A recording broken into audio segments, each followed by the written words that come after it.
Good morning, everyone. Good morning. My name is Tricia Stevens, and on behalf of the New York City Narrowing the Front Door Working Group, and with my esteemed colleagues, Angela Olivia Burton and Hope Newton, it is my pleasure to welcome you to session 3 of our 4-part series, Narrowing the Front Door to New York City's Child Welfare System. This session is entitled, What Should Help Look Like? A discussion of how to support community organizations in their work with families. So many of you, I see some familiar faces dancing along this morning. Many of you have been with us in session 1. Welcome back. And for those of you who are with us for the first time, we're so excited to have you join the conversation. Just a note that we are recording all of the full group sessions. The recording actually started before we went live, but we will not be recording the small groups that you're breaking into later. So please feel free to be candid and explore the issues in depth. Our working group's mission is to critically examine New York City's approach to families accused of maltreatment, child maltreatment. We're seeking to identify what is working and reveal what is not. With your help, we will develop and deliver a list of recommendations, action steps to the city's legislature and the new administration. These action steps will be designed to enhance the ability of New York City's families and communities to actually determine for themselves what child safety and well-being look like. We acknowledge that the Black and Brown families living in some of our city's neighborhoods with the least amount of income. I love what Jeanette said earlier in the introduction. She said, happy people, loving people, just lots of relationships and bonds. So I'm reluctant to use the word to say poor families because families are rich in many things more than money. So I will say that these families are living with some of the least resources in the city, but that's the financial resources, not the other resources. And these families have borne the brunt of these practices of family regulation and policing for years. In particular, Black families have suffered an inordinate amount under these practices. So today, we as a community, we reaffirm the central premise of the Narrowing the Front Door Working Group, that Black parents are more than capable of raising their children without family policing, regulation, or surveillance. Simply said, Black families matter. Narrowing the front door means ending the devastating human and financial cost of the system on New York's families by drastically limiting surveillance and its reliance on surveillance and mandated reporting, investigation and prosecution and separation of families. This series is part of the Fordham University Graduate School of Social Services, James R. Dumpson Children and Family Summit. It's sponsored by Red Lake Horowitz Foundation. We're fortunate to have the skillful support of our tech team from Fordham, Connor and Matt, and our amazing facilitators from What Next Now, Kelly McGowan, Chantilly Mares, and Richard Rivera. And they've ensured from day one that we have a seamless experience for all. Our first convening took place last December, and what we learned was that, in fact, it was kind of Dr. Ahrens who joined us in the first, Anna Ahrens who joined us in the first convening, talked about this naturalistic experiment that we had in our country, in the world actually, but we'll talk about our city a little bit, of what it looks like to abolish the family regulation system. Because as everyone sheltered in place, the number of calls for maltreatment, investigations, and separations plummeted. And she highlighted using data that there was not an explosion in harm to New York City's children as they were in their homes.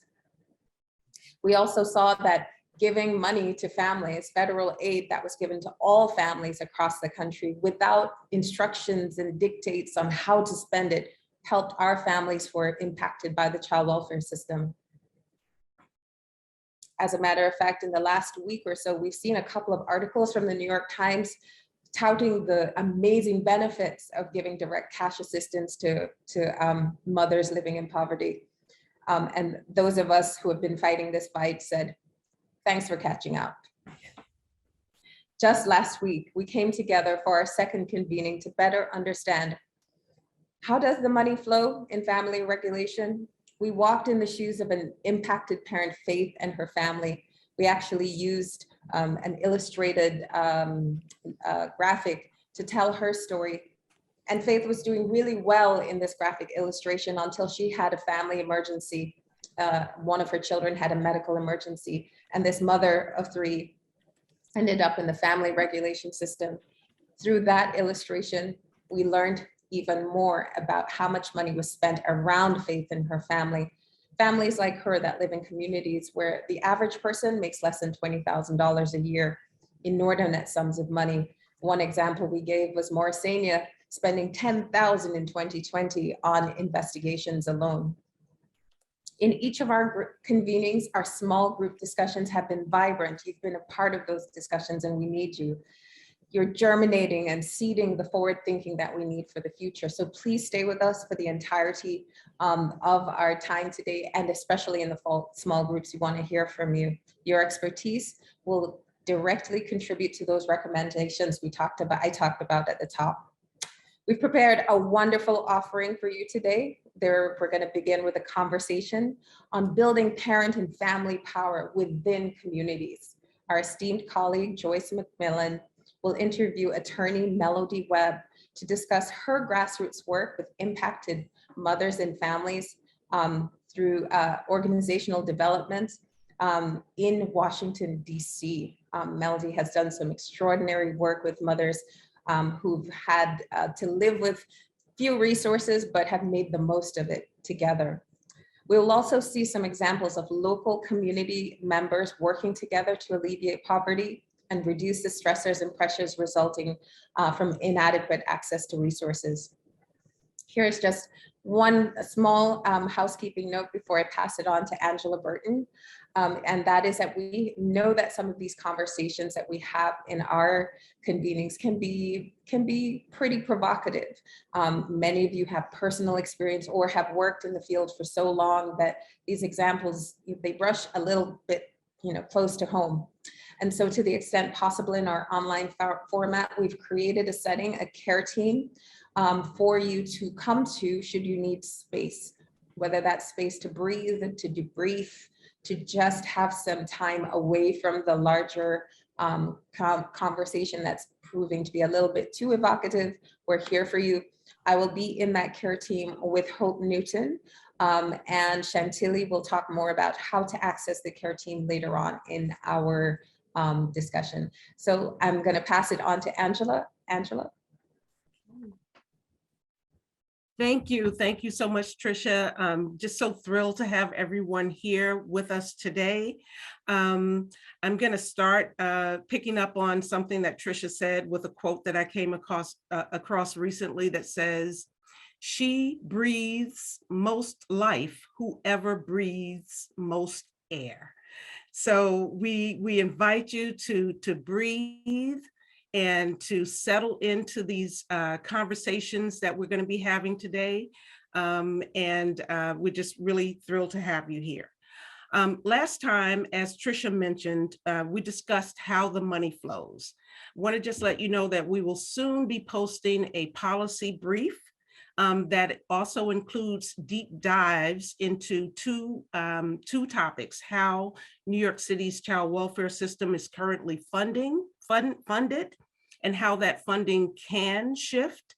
And secondly, how we can address barriers to government contracting in support of innovative community-driven approaches. So we're working on that to finalize it, and we will soon have that up on our Narrowing the Front Door Working Group website.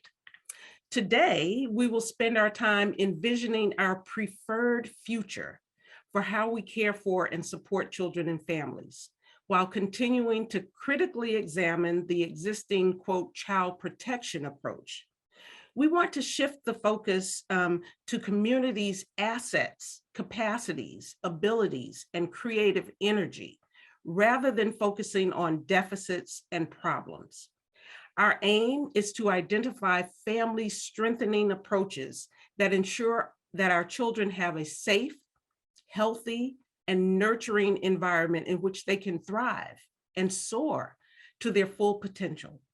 We invite you to help us spark radical life-affirming ideas for change that align with the expert suggestions and recommendations of families that have lived experiences with the family regulation system. Those who have lived experience with oppressive systems like the family regulation system are most suited to illuminate the challenges they face in dealing with these systems on a daily basis. Yet we regularly operate in ways contrary to their experience and contrary to their wise advice and counsel. It's common for many of us to say, those with lived experience are closest to the solution, but furthest from the resources. Today, let us think lovingly and with open hearts and minds about how that truth can become a reality in our work with families, so that our work supports and stabilizes families and communities instead of creating harm under the guise of good intentions and protection. When we truly trust and believe that those who have experienced and who bear witness to the disrespect, disruption, and trauma of the family regulation system, the parents, the children, the aunts, the uncles, the grandparents, when we truly trust and believe that they have the answers, then all we have to do is listen and apply our power, privilege, influence, and resources in ways that move us away from arbitrary, abusive, and unwarranted government disruption, and yes, destruction of families. By supporting community-led efforts and initiatives and establishing effective mechanisms to ensure accountability for past and ongoing harms of the family regulation system, we can begin to repair, heal, preserve, and strengthen Black families in New York City. In the small group breakouts, we will have the opportunity to engage in the kinds of truth-telling, authentic conversations necessary to identify what real help looks like. We invite you to breathe into these courageous and creative conversations. And now I'll pass it on to my esteemed colleague, impacted parent, activist, and parent advocate, Hope Lizette Newton. Thank you so much, Angela. And just building on everything that we talked about, community-based assets.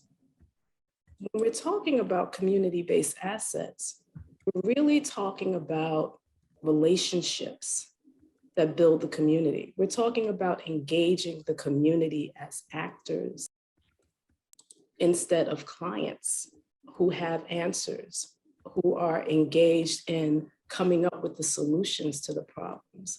We're also talking about leaders involving others as active members of the community.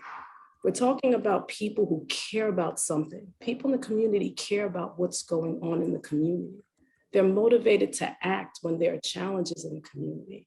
We're also talking about having courageous conversations where people are actually engaging and exchanging ideas and people are really listening to what the community is saying. We're asking you to lean in and ask questions to find out what's going on rather than giving answers. Invite stronger participation. We're talking about things that are citizen-centered, meaning not an inside-out organization. We're talking about community engagement. We're talking about all of these things that are all part and parcel of community assets. And how do you build them? How do you work with them? How do you engage? And that's exactly the things that we want to talk about. And we want you to think about when we're talking about what's in the community. How do you build the community? And we really want you to start to think about institutions as servants. People are better than programs in engaging the wider community. Leaders and institutions have an essential role in community building as they lead by stepping back and creating opportunities for citizenship, care, and real democracy. So those are the things I'd like us to think about or be mindful of when we're talking about community-based assets and building that and the development of that, as opposed to focusing on the deficit Assets can address the issues and bring creative solutions to problems. And with that, I would like to pass this on to Rich and Chantilly, our tech team. Thank you. Hello and good morning, everyone. I'll be your process host for today, and you'll see me once again as I introduce the small group conversations. Look forward to it. Chantilly? Thanks, Rich. Hi, everyone. Chantilly, she, her, hers. I'm supporting you as your tech facilitator. So just to orient you, I know we're familiar with the Zoom space, but just a couple things. If you need it, live transcription has been enabled. So go ahead and if you need it, there's a little box that says CC. And if you can't see it, click those 3 dots at the bottom of your control panel. Pop-up should show up a drop-down menu and you should be able to enable it. If you need any tech support, I want to guide you to your participants list. And if you click on the participants icon, it should show up on the right-hand side if you're on your computer.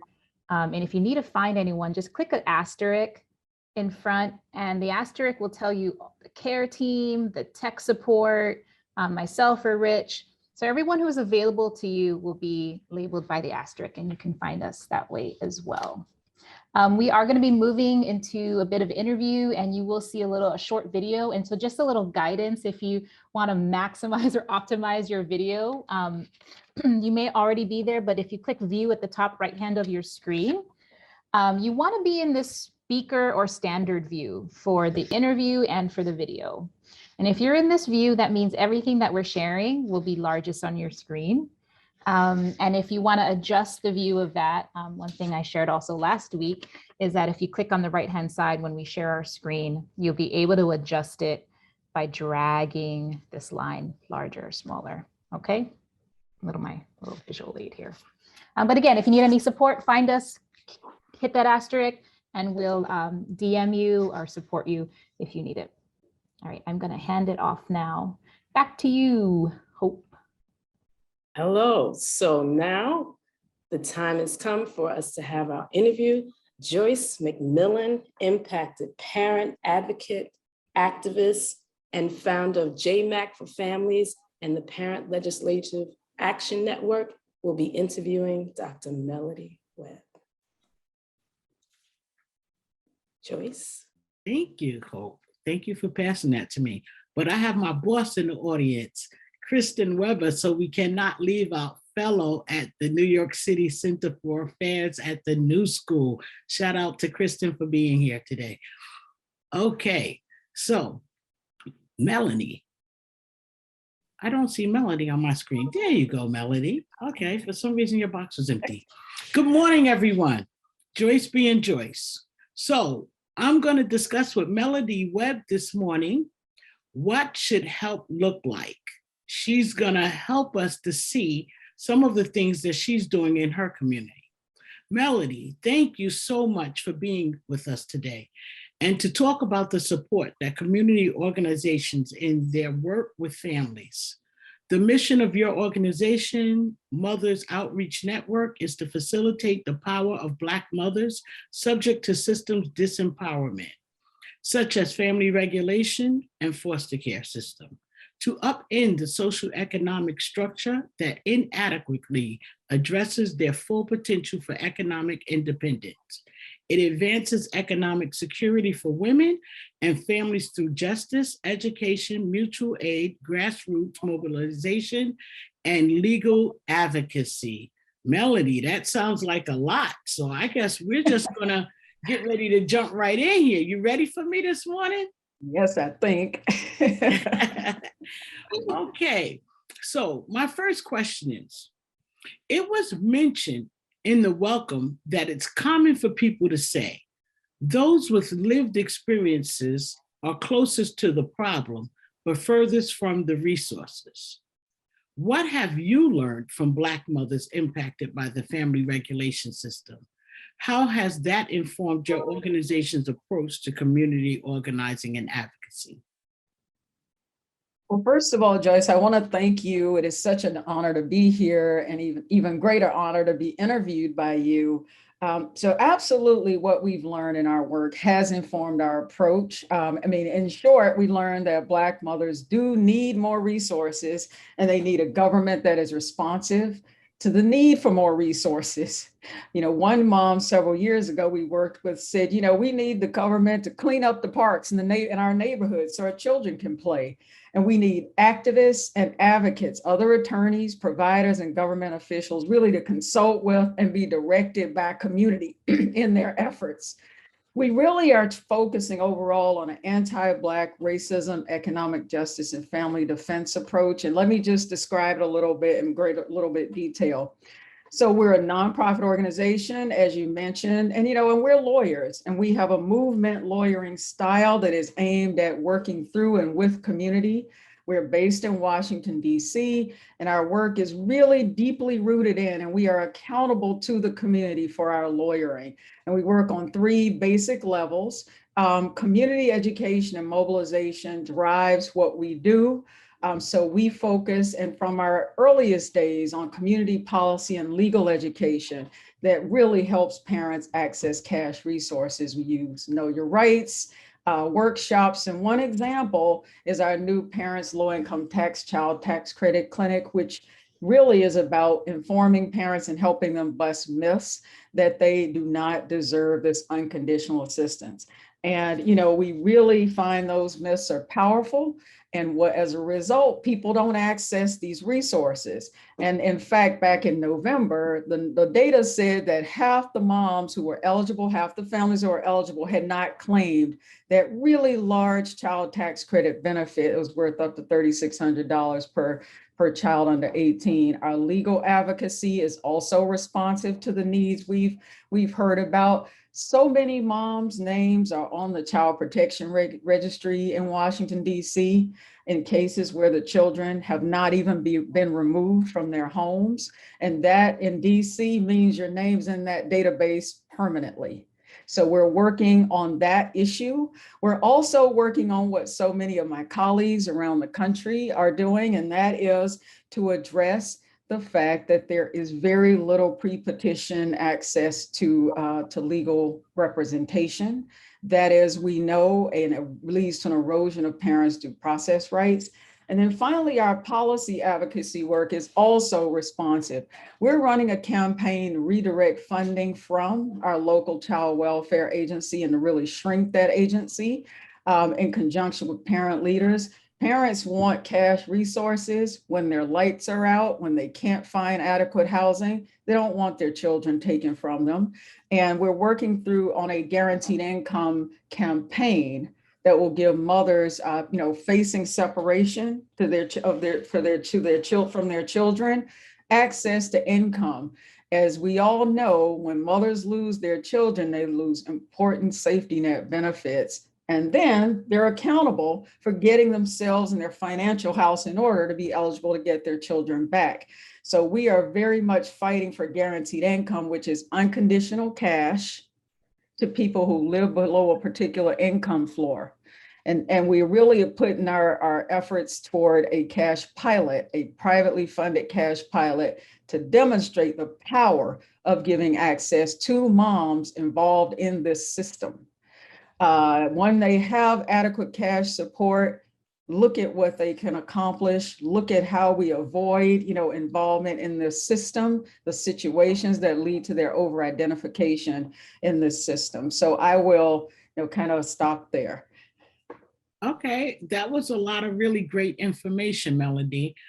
I will be remiss with so many attorneys in the audience to not ask you to give a brief description, because I did a fellowship with Law for Black Lives last year, and I've learned a lot about movement lawyering. And you utilize that term, and people may not understand what that is. So if you can just briefly tell us what movement lawyering is.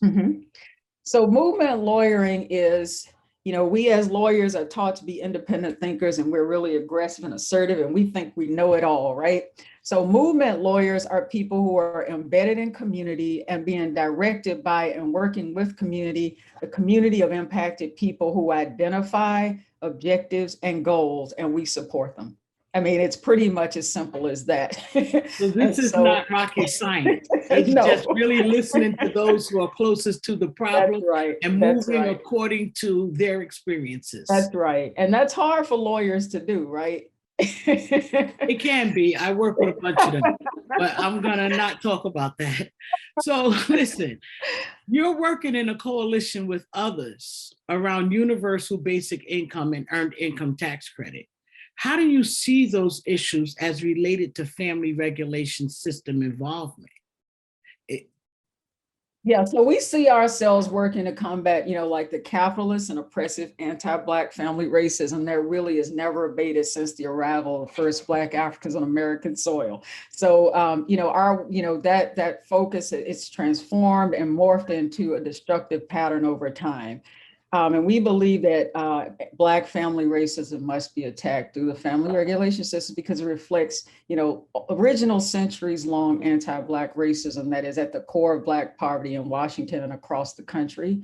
The patterns and practices through state and capitalist actors, constituted American slavery in 1619. I mean, this is historical, with the aim of subordinating Black mothers and their children to white supremacist profiteering financial systems. And today they continue through locally in DC, a $200 million agency budget, child welfare budget, but benefiting a network of, corporations and vendors with policies and practices really that are designed more to surveil, control, and propagate Black women's reproductive labor and parenting than to help Black families. So for example, predominantly Black mothers in DC receive less than half in TANF public cash aid, about $414 per child. And, foster parents and foster institutions, which, receive about $1,000 per child in DC. And so, the welfare payment is about 40% of the federal poverty line. And Black children suffer as a result, subject to disproportionate investigation, removal, and adoption out of the system as they do nationally. And for reasons of neglect, related to hygiene and inadequate housing, families can have their names on this register, as I mentioned before. So I am working with a wonderful array of my DC neighbors from different, walks of life and with fellow organizational advocates. And, you mentioned UBI, Universal Basic Income. What we prefer and subscribe to is the more limited targeted notion of a guaranteed income, which, as I said before, is unconditional money with no work requirements, senator from West Virginia, and the idea of an income floor. A guaranteed provision of resources, that for people to live above that income floor. So we know guaranteed income through Mayor Michael Tubbs, former Mayor Michael Tubbs in Stockton, California, Dr. Nyandoro in Mississippi, and they paved the way. And of course, we know Dr. King said guaranteed income, is a simple solution to poverty. And I don't want to forget our sister, Johnny Tillman, who is the activist in the National Welfare Rights Organization who linked it to the need to eradicate welfare.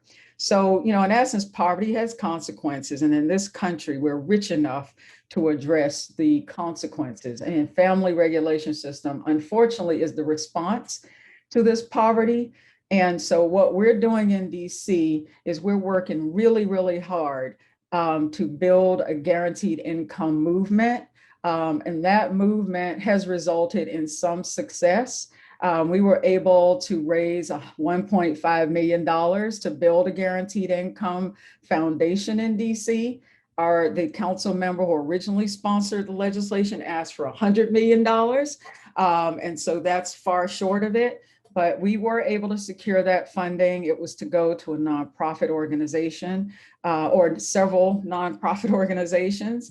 It unfortunately, went to a single nonprofit. So we're working hard to grow the fund. And we're also working hard to address the policy barrier that when people get a raise, we know in this country, when they get a payment like a guaranteed income, they suffer reduction in their existing benefits. So we're fighting hard on that. With regard to earned income tax credit, DC has been a leader its advocates rather have been leaders in this area, seeking to build, income justice. And so we successfully raised a lot of advocates who are allies of ours, successfully raised money through a tax increase on wealthy households that will pay for DC, which already has a fairly generous earned income tax credit match, to not only match the federal payment at 40%, but starting for this tax year, the federal payment locally for eligible families will go up over 3 years to 100%. So that means families will be doubling what they're receiving. They're currently what they receive from the federal government. And so we are looking forward to continuing to make gains because clearly poverty is what's driving this family regulation system. And we need to address poverty while we also dismantle the family regulation system itself. I'm here for it. I'm here to dismantle. I got my toolkit sitting by me. As a community organization working with families, what are some of the insights you can share about the kinds of investments needed to support organizations in their work with families? So we need more investment in community building. What we are finding is that it's a lot easier to raise funds to do policy work for, by the sort of conventional policy folks, attorneys and people with a lot of advanced degrees. But we're finding that it's hard to raise money for community members to do this work. And it's the community members who need to do the work, right? The community members know the issues.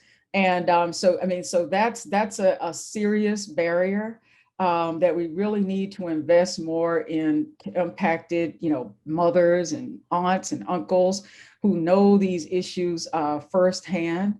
And we also are seeing, a lack of political will, locally, and I'm sure we're not the only ones, to support, community voice in these issues. So I would say that, that is one of the biggest barriers we're facing, getting adequate resources for our approach to making a difference, to making transformative change.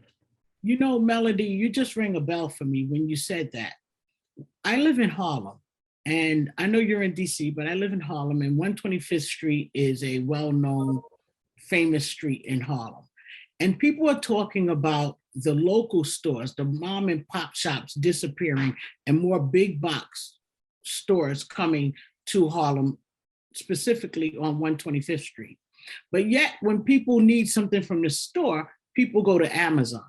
So it's that same type of thing. If we're not supporting the grassroots mom and pop stores, how do we expect that they sustain themselves and continue to be there?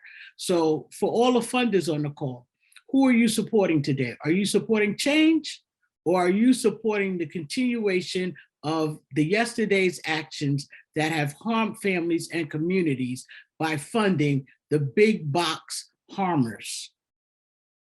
Because I know I could use some funding. So any of you guys who got some extra change laying around, I just want to throw that plug in there. That's right. What do you believe hinders most local level efforts and organizing and legislative change aside from the money? Because we understand money is a big component, but is there anything else that you would suggest that people do to help bring people together and to begin formulating legislative actions to make change? So I go back to the resources in part because some of the barriers that, we're seeing, are things like, we work very closely with community members, again, driven by efforts, and we seek to, give people stipends for their time. And we're trying to hire people and our staff. And, we have these barriers related to transmitting cash to people. And then the folks we're working with, have to worry about losing benefits if they receive, enough income through project, working with organizations like ours. So we need policy change. We need local and state level leaders to seek waivers from the federal government so that individuals who are struggling and trying to, earn extra income can earn that extra income without jeopardizing their Medicaid, without jeopardizing their Social Security insurance benefits. So we definitely need broader change at the government level, and we need ways to allow people to use their time to work on these efforts. I believe that a way to let them use their time to work on these efforts is to raise those limits that are currently in place related to eligibility for benefits. Okay, so I have one last question for you, Melody, really quick.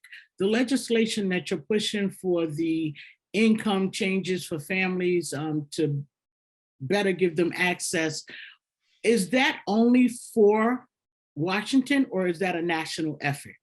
So that is a national effort. I'm glad you asked that question. Just we are one of many cities and people around the country who are trying to get federal legislation passed, because ultimately these are, federally funded, benefits. But programs like TANF allow states and localities some flexibility in changing the income requirements or limits, but it is ultimately federal legislation that is needed to bring about these changes so that when people receive guaranteed income payments, they don't forfeit or reduce their existing safety net benefits.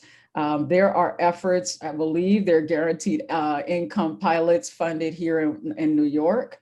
And so those folks who are funding it, those who are supporters, should press state lawmakers here and should join the national effort by groups like Economic Security Project, Mayors for a Guaranteed Income, to address this problem of benefit they call it benefits cliff.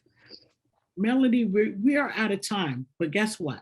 Briefly, this very last question, very last question.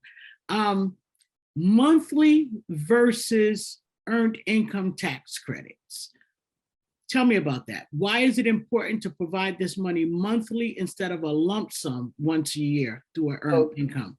Sure. So people can meet their basic needs a lot more easily when they get it monthly. And our local DC Earned Income Tax Credit program is slated to start paying people monthly benefits for this tax year. So people can just spend it on daily needs, emergencies that arise on a monthly basis. The Earned Income Tax Credit comes through the IRS tax code. And so that's a problem to some extent. So many folks are not paying taxes and not required to file their taxes. So it's been a barrier to help people get registered in the IRS's system. So guaranteed income, we would just pay people directly. We know who they are. They wouldn't have to file taxes to get the money. So, benefits and disadvantages on each side. But because earned income tax credit, I got to say this piece, you don't lose your benefits. You don't lose your benefits when you receive these earned income tax credit payments. So that is one huge advantage of that over guaranteed income as we are currently running our guaranteed income programs. We need federal changes though to ultimately to solve the problem. Okay. So you guys have just experienced Melody Webb from Mothers Outreach Network dropping some knowledge on us. Thank you, Melody, for your time with us here today. And with that, I'm going to pass it back to my esteemed colleague, Hope Newton. Thank you so much. Wow. Thank you so much, Joyce. Thank you, Dr. Melody Webb, for giving us all that information. And I'm always going to put the doctor on your name. So I do that with everybody. So thank you so much. That's good to know about the federal piece, because there's things that we've learned last week when we were talking about the money, that there are incentives that the federal government has to focus and target on families that make less than $10,000 a year. So that's how poor communities are targeted, and that's how agencies are incentivized to really focus on those families. So that's really important to know when we start talking about following the money. It was really good to hear you connect that dot for us as well, as we're still learning about the money and reading about it. So thank you so much. Anybody, please, any feedback or anything else, we'd like to see what you say in the chat. We're looking for that. I just really wanted to go into talking to you about Where we're going next, we're going to show a video. But what I wanted to talk about is when we're talking about community and we're talking about building community, Black and Brown communities have historically come together to support one another in times of crisis. And COVID was no different, but especially the faith-based communities, which include storefront places of worship, mosque, and the Black church as an institution. We call them community assets. So from the single mother receiving public benefits and NYCHA housing, watching children of working moms before and after school, until they come home from work, making sure they are fed and get homework done, that's an asset, that mom, who's stay-at-home mom, who's watching the children of working moms in the community. That's an asset to the Coach D in Upper Manhattan and Washington Heights, coaching young children for decades, from boys to men, diverting many from the streets. That's an asset. It's very challenging to see community assets when the narrative focuses on gang and gun violence over graduations. The narrative of radical gun-wielding Black Panthers that the FBI Director Hoover called the greatest threat to the internal security of the country eclipses the fact that they fed tens of thousands of hungry children across the country through their free breakfast for school children program from 1969 through the mid-70s. In addition to that, they also had free medical clinics, they had free community ambulances, and they also had free legal clinics, similar to what Dr. Webb was talking about, movement lawyering. And working with assets in the community, with community donations, volunteers, working with local business and churches, the school, the free breakfast lunch program for children that the Black Panthers had was very successful. Their program highlighted the limited scope of the National Breakfast Program, which led to Congress expanding the program, dramatically increasing funding.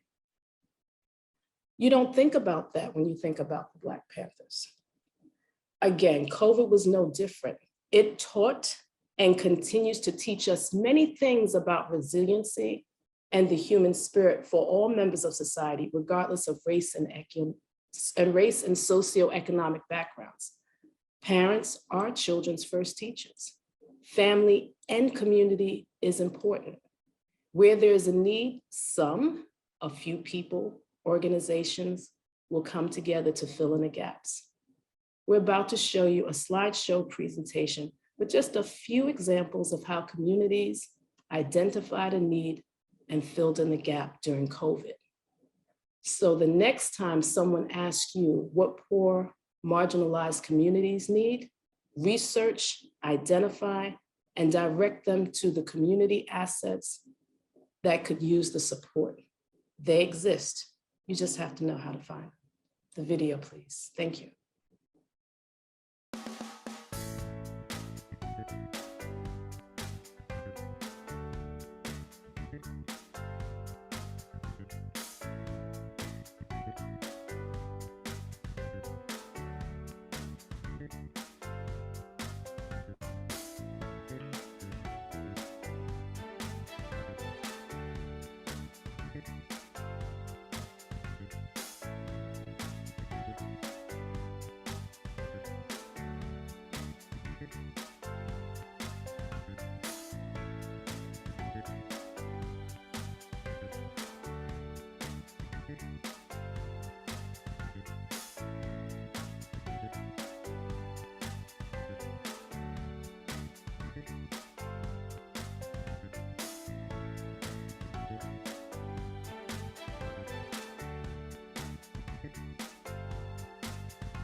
Thank you.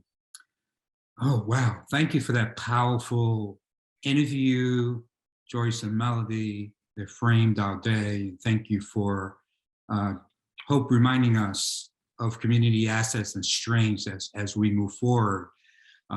We've been sitting here for about 45 minutes or more. I just want to take a breath. Let's take 3 breaths at this moment and maybe do a quick stretch, right? So 30-second.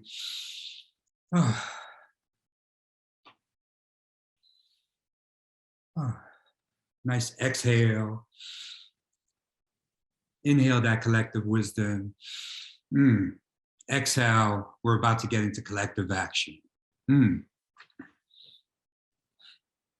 you can do a neck roll as well. This is my favorite, just a slow, because I've been so intensely listening to all the wonderful speakers. Kind of slow stretch, whatever works for you, right? Whatever, we're seated in chairs at this moment or standing. Thank you, thank you. We want to welcome you at this time or invite you. We're about to get into small group conversations.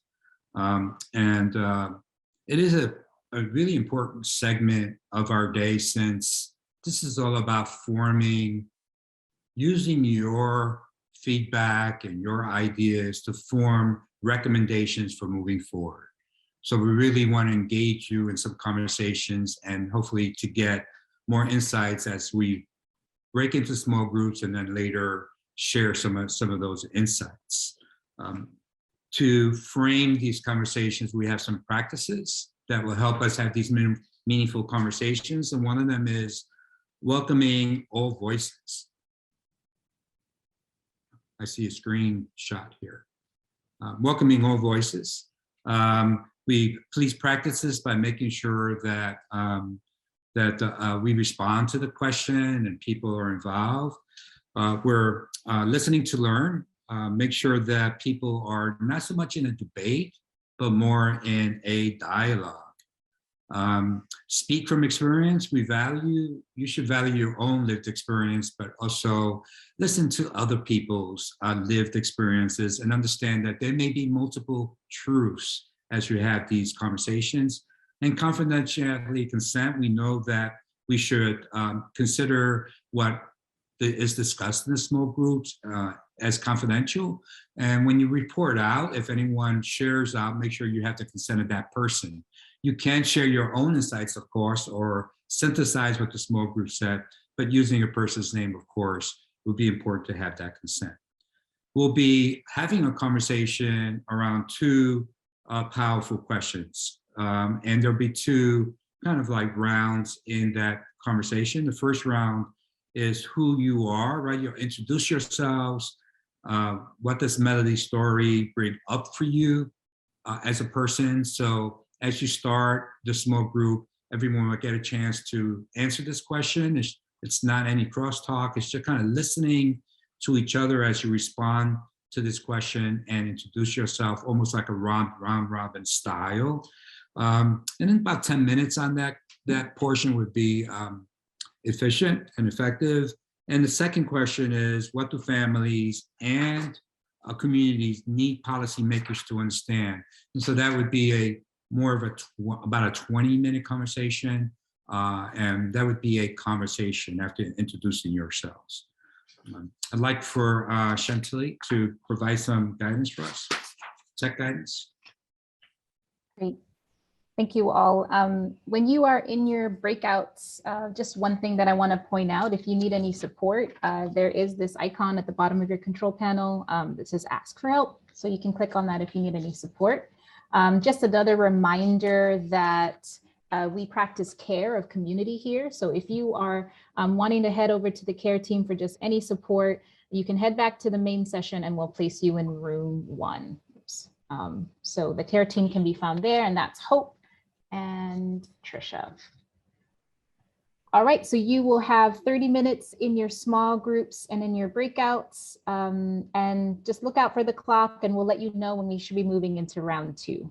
If there's anything else, I'm looking at you, Rich, if we're a thumbs up. Thumbs up. I just want to refer to, as you break out in smoke groups, that there are some wonderful chat resources. I know that Sarah Childs placed something and Angela Burton placed something. So, make sure that you also visit the chat from time to time. Thank you. Folks are just returning from our breakouts. What you see on the screen here is our Mentee Meter. It's a way of our collecting some of your thoughts so that we have it written down. But as a result of our conversations today, what do you want to say to policymakers? As we shared earlier, this is, we are crafting a recommendations letter and paper, and we also want you to inform it. So in the chat, you will see a Mentee Meter link. And when you get that link, it will lead you to this page. You have short answers here and you can click submit. And if you submitted it and you're like, oh, there's another thing, you can also submit multiple answers. And then they will compile. And as they compile, we'll get some time to review them together as a group. And we will capture all of these responses and also make them available to those who participated. So just want to make sure you understand that it's also, they're all anonymous, right? So head over to the Mentee Meter. As a result of our conversations today, what do we want to say to policymakers? And I'll hit some music as we get going.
Book of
Thank you all for participating. Know that the Mentee Meter link is available for the next 2 days. So if there's anything else that you want to add to it, we'll keep it available. So go ahead and save that link if you haven't already, or just keep it open. But I wanted just to give voice to some of the things that are being shared here. I'm also noticing some patterns or some themes. I'm noticing just this sort of large, sort of resounding that, you know, if we gave families what they needed, we may not need, right, a family regulation system. If they had cash assistance, guaranteed income, this whole universal income is really is something that is apparent in here. Not only the invitation, but I'm also reading here just the importance of centering impacted families as the sources of our solutions, how to deepen our learning across the system. So I'm just going to pause the music here and invite my colleague, Rich Rivera, just to guide us a little bit more into what our sharing could be out in the large space.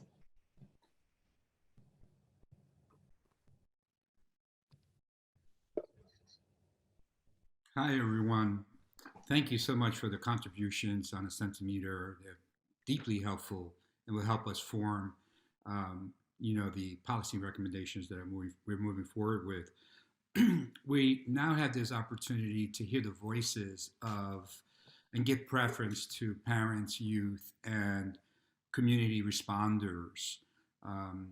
We'd like for you to unmute yourselves when you do come on and introduce who you are.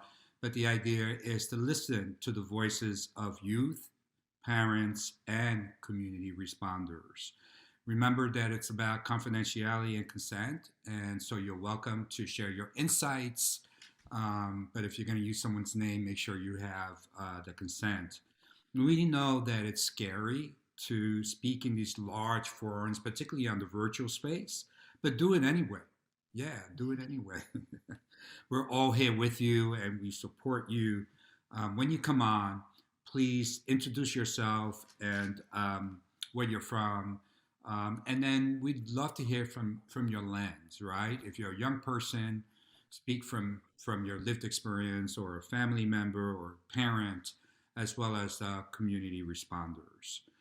We know that we just finished having conversations on 2 questions, and this last Mentee Meter asked us to think about what we would say, what we want policymakers to know. And so what we want to know is what else? What came up in your conversations?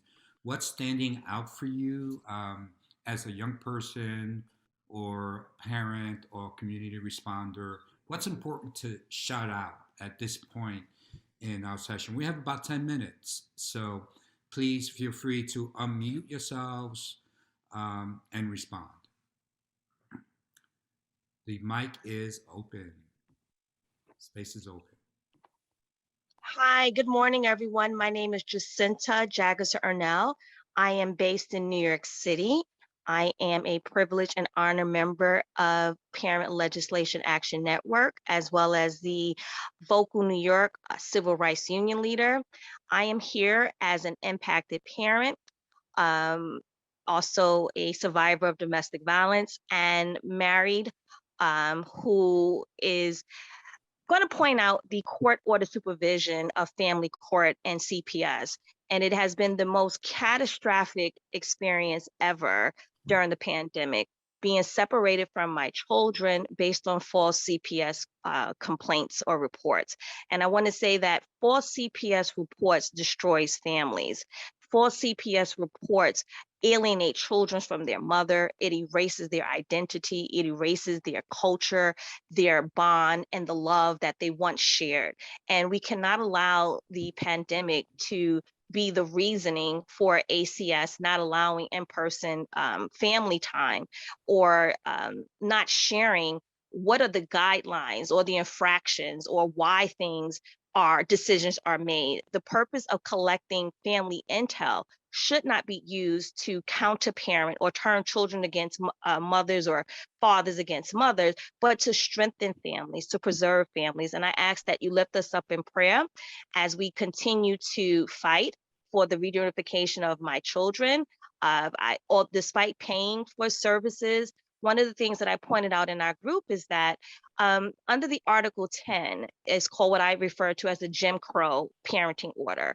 Parents do not realize that we have such a thing called a parenting plan, a parenting order, parenting mediation, parenting counseling sessions. So when a couple breaks up, I come from a marriage of 50 years growing up in Brownsville, Brooklyn, we dealt with issues outside of the courtroom.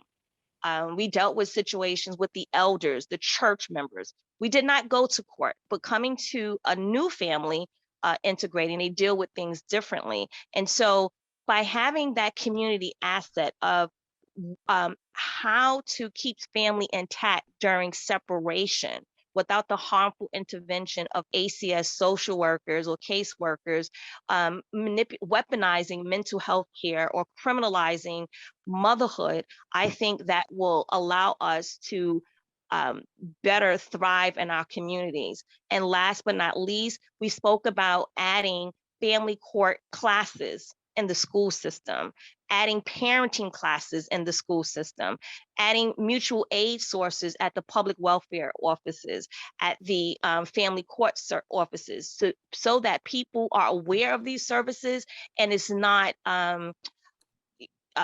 created with just so little impact and availability, but that it can be available for all without feeling a need of being surveillance. The safest communities have the most resources, not the most prisons, not the most jails, and not the most surveillance. Thank you. This is an honor of the two officers that passed away in Harlem. We acknowledge that domestic violence and mental health could have been better resolved, but it wasn't. Thank you. Thank you, Jacinta, for your passion, your work, and for reminding us about these false CPS reports as well. We appreciate your contribution. Thank you. Mic is open for youth, parents, and community providers, responders. Feel free. Yes. Hi, Rich. Hey. Tiene Boca Negra. I'm gonna say I'm a responder, even though I live in that community that systems are a revolving door. And doing juvenile justice work, I could not have been blindsided or not acknowledge the harm that the child welfare system has caused to many families. And I've worked with many families. I try to understand as a responder, but as a mom, the harm that it creates not only in your gut, the feeling of having a child removed from your care, just because we're not born knowing how to be a parent. I don't know how many folks in this Zoom gave birth to a child and a manual and you were the perfect parent, but it's hard to be a parent. It's challenging, but it can also be rewarding when the resources and the support that families need is there at your fingertips. What we're not also talking about is what it does to the mental wellness of a mom and the family. And then no consistency with therapy and the support. We're not anti-counseling or therapy. We want to embrace counseling and therapy. But we also want to make sure that it's the right match for the family, that it's the right match for the young person, that we're consistent with providing the needs that young people and families have.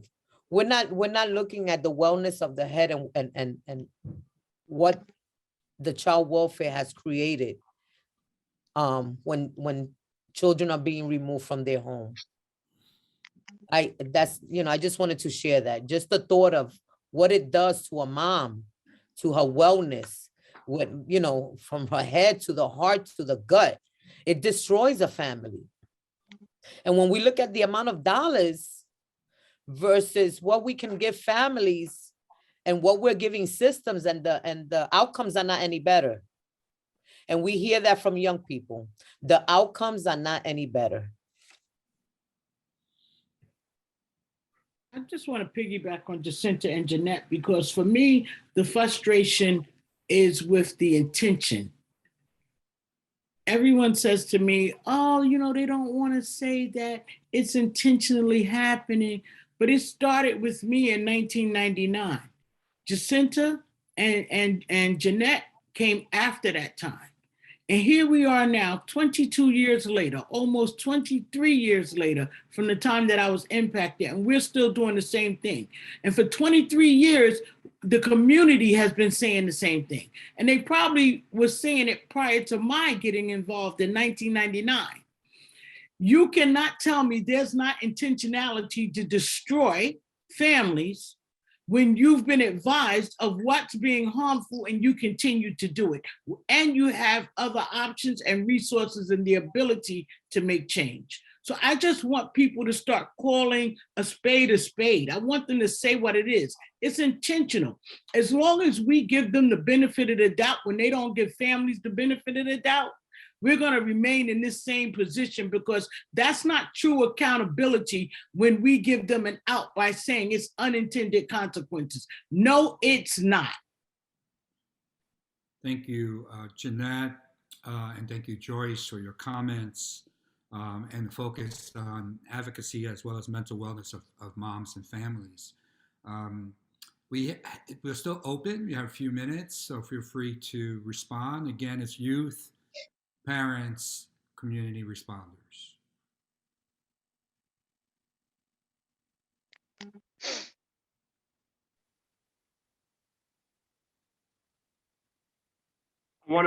Hi, I'm Vincent Madera from the Children's Village. I'm humbled.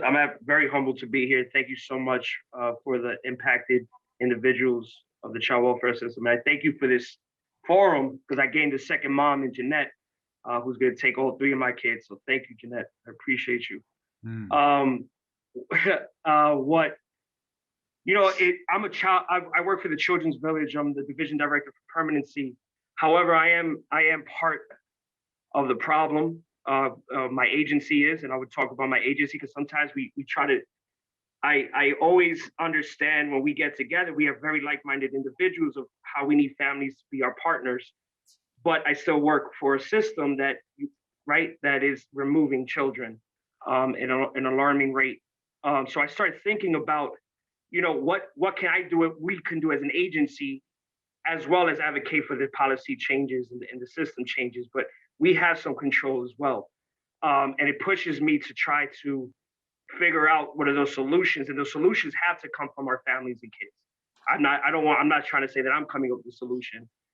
But then I think about how every single intervention that we have, system and agency-wide, does not target the two main drivers of why kids and families are impacted by the child welfare system, right? 80% of the removals are due to neglect, not abuse. So those two main drivers is poverty and racism. And so if none of our interventions target the drivers, then we're going to, what Joyce said, we're going to still have 22 years later, again, families being impacted the same way. Because what the cause is not being touched or addressed. It's about what we feel the intervention is to kids, well, I guess in quotation, safety, where we all know that kids are most successful with family and families are most successful together. That was just some of my thoughts. Thank you. Thank you.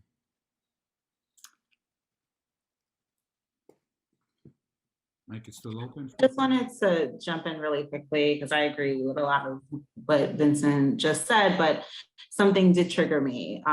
This parents as partners, partnership only works when both sides want that partnership. The partnership with ACS is being forced on parents, and it's not, there's this illusion that the partnership is equal, right? If we have parent voice and we're listening to parents and we're doing what we're supposed to be doing to change the system, but that's not the case.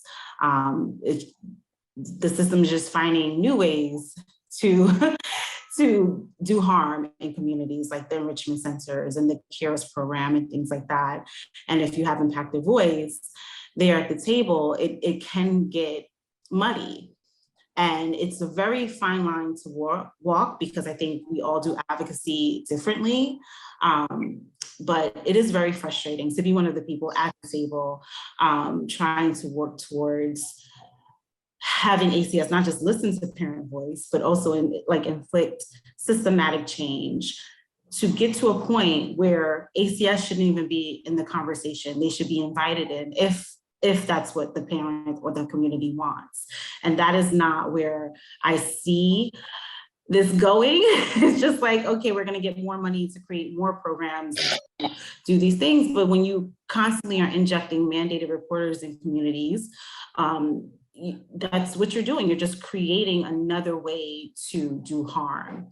And the way that I feel that when I came into this work, I did not think I would retire from this work. I was like, I'm going to go in and do what I need to do and, go do something else at some point. But I don't feel like when I'm sitting at the table with some folks from the system that they're working themselves out of a job.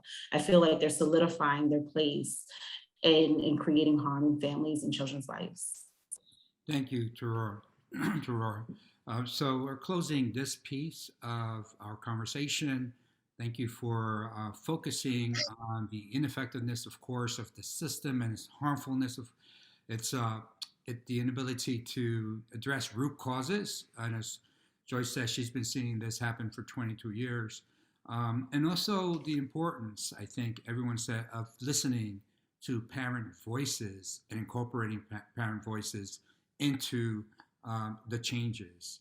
I'm going to hand it over to my colleague, Erica, as she will be closing today. Thank you for your contributions. Thank you so much, Rich, for passing that on to me. I want to thank all of you for being part of our session 3 convening. What should help look like? A discussion of how to support community organizations in their work with families. There is a survey in the chat. Please complete it now or open it for later today. Be sure to mark your calendars for our last but not least session number 4, which is Wednesday, February 9th, 2022. Where do we go from here? A discussion of recommendations and collective actions. The same time as today, from 10 a.m. to 12 p.m. Eastern Time. And of course, during Black History Month. Moving forward, you will receive the survey link, a recording of today's session, and registration for the next session. Please be sure to share that with your network. Action steps will also be shared in the chat, supporting legislation. For our checkout, please put comments in the chat, one word, for how you are leaving this session today. I will invite Angela to join me and tell me more about action steps.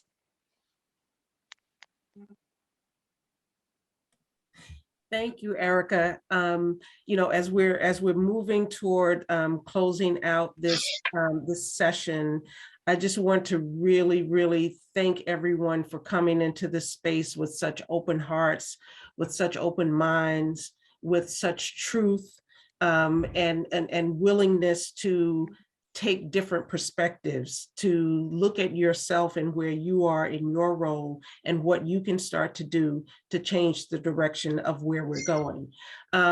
What Erica was referring to is that I want to share with you that we will be posting, the Narrowing the Front Door Working Group will be posting a new policy brief paper that will pick up on some of the discussion that we've had in previous sessions about how the money is currently being spent in the New York City child welfare system, and what are some of the barriers and opportunities to shifting that funding from the system into communities and to support community-led efforts. So we're working very hard to get that cleaned up and polished and out so that we all will have a baseline of understanding. It's, we're all in the learning process, right? And so we just want to make sure that we're as accurate and as on point as possible with the information that we put out as a basis for further conversation. So thank you very much, Erica, for giving me this opportunity. And I just want to remind everyone to breathe. Thank you so much, Angela. I also want to leave off beginning with this quote by Barack Obama and ending with a quote by James Baldwin. We are the ones we've been waiting for. We are the change that we seek. Not everything that is faced can be changed, but nothing can be changed until it is faced. We will leave the music on for another 5 minutes as you fill out the survey, check out via the chat, or just dance. Thank you all so much for coming again.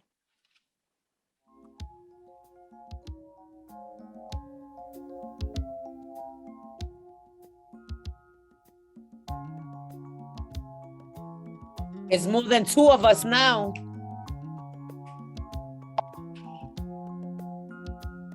I want to It's a big respond to you, movement. Tayora. I love what you said, but I want to say Stockholm Syndrome is real. They break us, then they want to fix us, then they want to diagnose us, they want to do it all, and then they want to be our partner and our friend. It's just not possible. Have a lovely day, everyone. Thank you so much for staying with us. And the four-legged stew. Take care, everyone. Thanks.